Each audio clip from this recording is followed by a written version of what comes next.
तो हमारे साथ जुड़ रहे हैं राम भद्राचार्य जी और बहुत महत्वपूर्ण विषयों पर उनकी राय भी देश को समझना बहुत आवश्यक है। बहुत स्वागत करता हूं आपका टाइम्स नाउ नवभारत पर राम भद्राचार्य जी। हाँ बोलिए।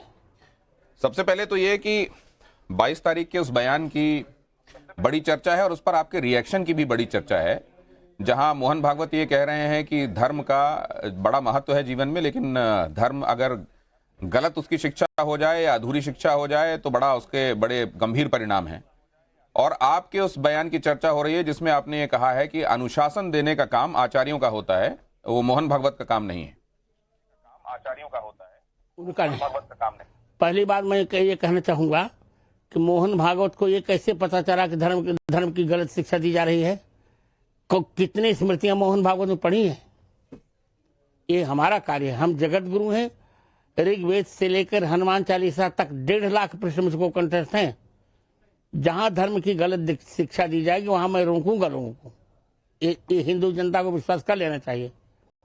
इसमें मोहन जी का कोई अधिकार नहीं इस प्रकार का बोलने का। नहीं तो उनका ऑब्जर्वेशन आपको क्या लगता है, क्यों है ऐसा कि वो कह रहे हैं कि गलत शिक्षा नहीं होनी चाहिए? धर्म महत्वपूर्ण है ये मानते हैं, लेकिन वो कह रहे हैं धर्म की गलत शिक्षा नहीं होनी चाहिए। लेकिन वो कह रहे हैं धर्म की गलत शिक्षा नहीं अब वो जाने, ये तो उनका बयान है, मेरा नहीं। मैं तो कहूंगा विनाशकाले विपरीत बुद्धि। इतने बड़े हिंदू संगठन के वो मुखिया हैं और अगर वो ये ऑब्जर्व कर रहे हैं तो क्या ऐसा है कि कुछ जगहों पर धर्म के संदर्भ में गलत शिक्षा दी जा रही हो जिसको उल्लेखित करना चाहते हैं वो? आप मुझे बोलने दीजिए। पहली बात ये को हिंदू संगठन के नहीं, वो संघ के प्रमुख हैं। हिंदू धर्म के अनुशासक हम हैं, जगतगुरु धर्माचार्य, वो नहीं। तो कैसे कह सकते हैं धर्म की गलत शिक्षा दी जा रही है? उनसे धर्म की व्याख्या ही कोई पूछे तो उसका उत्तर नहीं दे सकते। आपके हिसाब से वो ऐसा क्यों कह रहे होंगे? खुलकर ऐसा हिसाब से वो ऐसा क्यों कह रहे होंगे? ऐसा वो क्यों कह रहे हैं कि धर्म की गलत शिक्षा दी जा रही है जी। ऐसा वो क्यों कह रहे हैं, पहले बताओ। वही तो मैं आपसे जानना चाह रहा हूं, क्योंकि आपने गलत कहा ना, हमने थोड़े गलत कहा। वही तो मैं आपसे जानना चाह रहा हूं। आपके हिसाब से धर्म के संदर्भ में जहां भी जो भी शिक्षा दे रहा है सब सही शिक्षा दे रहा है, समाज सही दिशा में जा रहा है? समाज सही दिशा में जा रहा है। बिल्कुल समाज सही दिशा में जा रहा है। और अतीत को ग्रहण करना हमारा अधिकार है। जहां जहां भी मंदिरों की प्रामाणिकता होगी उसे हमें लेना चाहिए। लेकिन इस बारे में भी उनका बहुत स्पष्ट मत है कि मंदिर मस्जिद का मुद्दा हर दिन नहीं उठाया जाना चाहिए और हर मस्जिद में शिवलिंग खोजने की कोशिश नहीं होनी चाहिए। कोशिश ही नहीं हो रही। कहाँ कोशिश हो रही? वो प्रामाणिक मिल रहे हैं। कहाँ कोशिश कौन कर रहा है? हमने कब कोशिश की? हमने कब उनकी मस्जिद तोड़ी? तुम बताओ। 30,000 हमारे मंदिर तोड़े गए, एक दो नहीं। तो ये कहा जाना कि मंदिर मस्जिद का मुद्दा हर दिन ना उठाया जाए और हर जगह शिवलिंग खोजने की कोशिश ना हो, ये बयान भी आप समझते हैं कि तथ्य के परे है? बिल्कुल अनुत्तरदायी बयान है, गैर जिम्मेदाराना बयान है। ये हिंदुओं को अधिकार है, वो हमारे अनुशासक नहीं हो सकते, न हम उनके अनुशासन में रहेंगे, क्योंकि हम जगत गुरु हैं, धर्माचार्य हैं। हिंदू धर्म हमारा है, हिंदू धर्म शास्त्र हमारे, हमने पढ़ा है उसको। तो अनुशासन अगर आप कह रहे हैं कि हिंदुओं के ऊपर आपका है क्योंकि आप उनके आचार्य हैं, तो हर किसी पर किसी ना किसी का अनुशासन होता है। आप स्वयं के ऊपर किसका अनुशासन मानते हैं? उन्होंने ये भी कहा है कि राम मंदिर के निर्माण के पश्चात बहुत सारे लोगों को ये लगने लगा है कि इस तरह के मुद्दों को उठाकर वो हिंदुओं के नेता बन जाएंगे। ये भी ठीक नहीं है। ये भी मोहन भागवत का ऑब्जर्वेशन गलत है। ये मैं उनसे पूछूं, हम हिंदू कौन नेता बनना चाहता है? और हमने या हमारे और किसी परिकर ने या अनुगामी ने या किसी मित्र ने क्या लिया है? उनको तो जेट सुरक्षा भी मिली, हमको क्या मिला है? हमने क्या सरकार से लिया है? रहे आनंद में जैसे हम लोग रह रहे।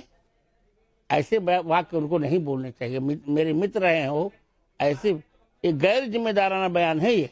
जहां जहां हमारा अतीत है वहां वहां हमको हमारा अधिकार चाहिए। जैसे बाल गंगाधर ने कहा था कि आजादी हमारा जन्म सिद्ध अधिकार है, उसे हम कह रहे हैं कि ढहे हुए मंदिर हमारा जन्म सिद्ध अधिकार है, कर्म सिद्ध अधिकार है और धर्म सिद्ध अधिकार भी है। तो स्वामी जी ये भी बताइए कि अब इस बारे में सुप्रीम कोर्ट ने 1991 वर्शिप एक्ट के मामले में सर्वे कराने के मामले में सरकार से उसका जो वर्जन है वो मांगा है। उस बारे में एफिडेविट सरकार देने वाली है, केंद्र सरकार देने वाली है सुप्रीम कोर्ट में। उसके बाद जितनी भी याचिकाएं लगी हुई हैं सुप्रीम कोर्ट में, सुप्रीम कोर्ट अपना जो उसके बारे में व्यवस्था है वो देगा। लेकिन आप यहां पर कह रहे हैं, जो आप अपने मित्र बता रहे हैं मोहन भागवत को, और मोदी जी भी आपके मित्र हैं, आपने ही कई बार इस बात को उद्धृत किया है, तो क्या आप ये कहेंगे कि सरकार अपनी तरफ से जो एफिडेविट दे वो ये कहे कि 91 का जो एक्ट है वो ठीक नहीं है, और जहां पर भी मंदिर रहे हैं पहले, अब उन सभी जगहों पर मंदिर पुनर्बहाली होनी चाहिए उनकी? मैं धर्माचार्य हूँ, मैं सरकार से कुछ नहीं कहूंगा। जो कुछ होगा न्यायपालिका का निर्णय मैं मानूंगा, और अनुकूल नहीं होगा तो मैं याचिका दायर कर कहूंगा कि उच्चतम न्यायालय फिर विचार कर ले। तो अगर वो ठीक होगा तो ठीक है, नहीं तो पुनर्विचार के लिए आप कहेंगे। अब जरा ये भी बताइए, बहुत सारे लोग ये भी पूछते हैं, बटेंगे कटेंगे, बटेंगे तो कटेंगे, उत्तर प्रदेश के मुख्यमंत्री ने ये जो बात कही, इसकी वजह से हरियाणा और महाराष्ट्र में जो नतीजे हैं भारतीय जनता पार्टी के हिसाब के आए। क्या आपको भी ये लगता है?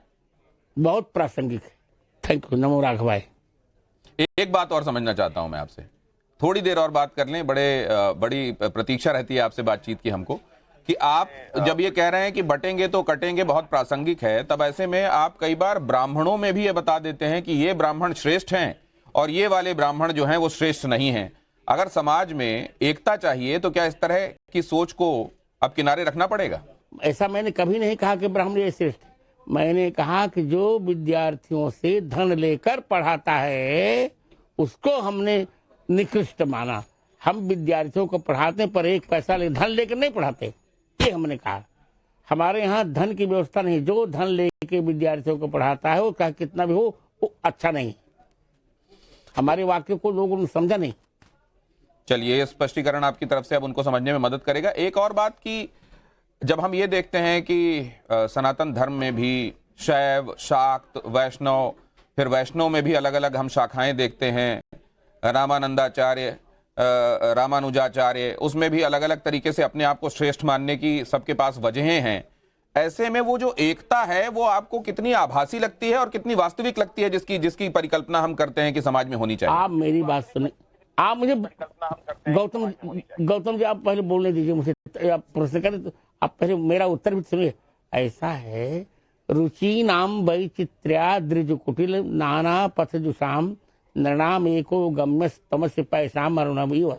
रुचियों की विचित्रता के कारण हमारे यहाँ बहुत, जैसे जब होता एक ही मार्ग जाने के लिए बहुत से, एक ही गंतव्य पर जाने के लिए बहुत से मार्ग होते हैं, कोई इधर से जा रहा है, कोई उधर से, कोई पूर्व से, कोई पश्चिम से, पर सब अंत में आकर एकमात्र परमात्मा की शरण में ही जाते हैं।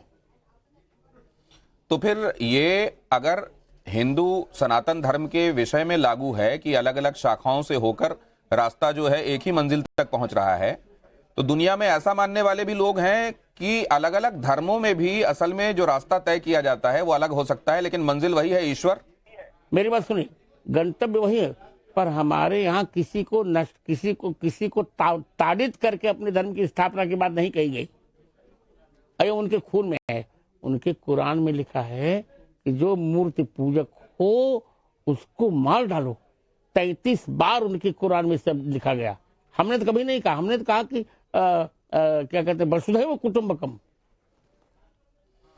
लेकिन फिर ये भी आपकी जानकारी में होगा कि वसुधैव कुटुंबकम और जो दूसरा श्लोक आप कह रहे थे, आकाशात पतितम तोयम यथा गच्छति सागरम सर्वदेव नमस्कारम केशवम प्रति गच्छति, अगर ऐसा होता है तो फिर कई बार हम ये क्यों देखते हैं कि शैवों और शाक्तों के बीच में भी द्वंद्व हुआ, वैष्णवों के साथ भी द्वंद्व हुआ? ये अलग अलग शाखाओं के मानने वाले लोग खुद को श्रेष्ठ बताकर दूसरे को हीन बताने की कोशिश में क्यों होते हैं? ये उनका अज्ञान था। इसीलिए गोस्वामी तुलसीदास जी ने रामचरितमानस लिखकर सिद्ध कर दिया कि शैव परम वैष्णव है, परम वैष्णव शैव। शिव और भगवान राम में कोई भेद ही नहीं। शिवद्रोही ममदास कहावा सौंदर्य सपन मोहन पावा। शिवद्रोही ममदास कहावा, इसी पर रामचरितमानस के जरिए। एक बात और, संभल को लेकर आप क्या सोच रहे हैं? संभल में जो हो रहा है उसको आप कैसे देखते हैं? अच्छा सोच रहे हैं। हमको मंदिर चाहिए, और बांग्लादेश में जो हो रहा है वो हमको मंदिर भी चाहिए, हमारी बावड़ी भी चाहिए। उसके लिए हमने सरकार से कह दिया कठोर कदम उठाए। तो क्या आप अभी तक उठाए गए कदमों से संतुष्ट हैं? नहीं। बहुत धन्यवाद टाइम्स नाउ नवभारत से बातचीत करने के लिए। राम भद्राचार्य जो कह रहे हैं कि बहुत कठोर कार्रवाई बांग्लादेश के संदर्भ में अपेक्षित है, जो कि अभी होती हुई उनको नहीं दिखाई दे रही है। संभल में उनको सब चाहिए, तीर्थ भी चाहिए, कुएं भी चाहिए, बावड़ी भी चाहिए, और जहां पर भी पहले तीर्थ रहे हैं, जहां पर भी मंदिरों को ध्वंस करके मस्जिदें या दूसरे इबादत की जगहें या पूजा की जगहें जो भी बनाई गई हैं, वहां पर वो कहते हैं कि ये मेरा धर्म सिद्ध अधिकार है। जैसे कभी ये कहा गया कि स्वराज हमारा जन्म सिद्ध अधिकार है, वो ये कह रहे हैं कि हमारे मंदिर हमको वापस मिले, ये हमारा धर्म सिद्ध अधिकार है। वो ये भी कह रहे हैं कि सनातन के अंदर कोई फूट की दरारें नहीं हैं, और उन्होंने ये भी कह दिया कि सभी तरीके से जो प्रणाम और इबादत और पूजा करने के तरीके हैं वो ईश्वर तक पहुंचते जरूर हैं, लेकिन खुद को श्रेष्ठ मानकर, दूसरे को हेय मानकर, यहां तक कि जान से मार देने की बातें जिन धर्मों में कही गई हैं दूसरे धर्म के मानने वालों को, वो धर्म हो ही नहीं सकते। ये है राम भद्राचार्य।